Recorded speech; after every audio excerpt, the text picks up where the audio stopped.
Story time of what happens if Betty didn't wake up. So at the time, Alan, Winnie, and Betty were staying at an Airbnb since Kat and Kim were somewhere else for Kat's interview. They were having a great time, but when Alan looked around, he was starting to not like the B&B.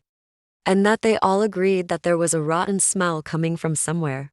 They said that it was not how they had expected to see the Airbnb. Betty said that she felt that something was there with them, and they weren't the only ones there.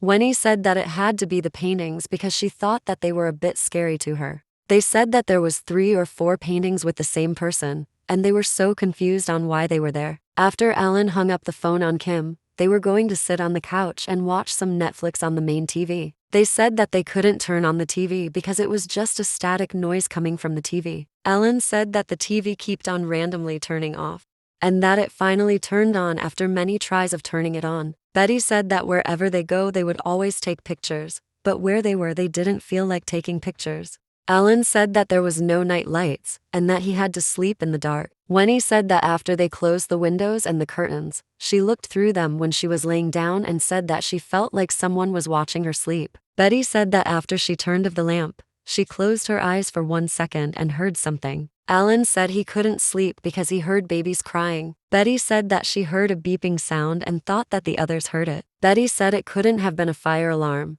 She thought it was a burglar coming into the Airbnb. She said she saw smoke coming from the locked door, and it was filling up the whole room they were staying in, and she screamed, "There is a fire," and everyone woke up. Alan had thought that Betty was playing around screaming, "There is a fire." Alan said that he thought that it was a dream and tried to go back to sleep. Betty said that she heard popping sounds coming from the locked door, where the smoke was coming from. She said it was so serious that there was black charcoal coming from her nose when she sneezed. She said that there was a bunch of old stuff in the locked door when they were going to get there, belongings in the air, B&B. If Betty didn't wake up from the smoke then they would have probably been dead.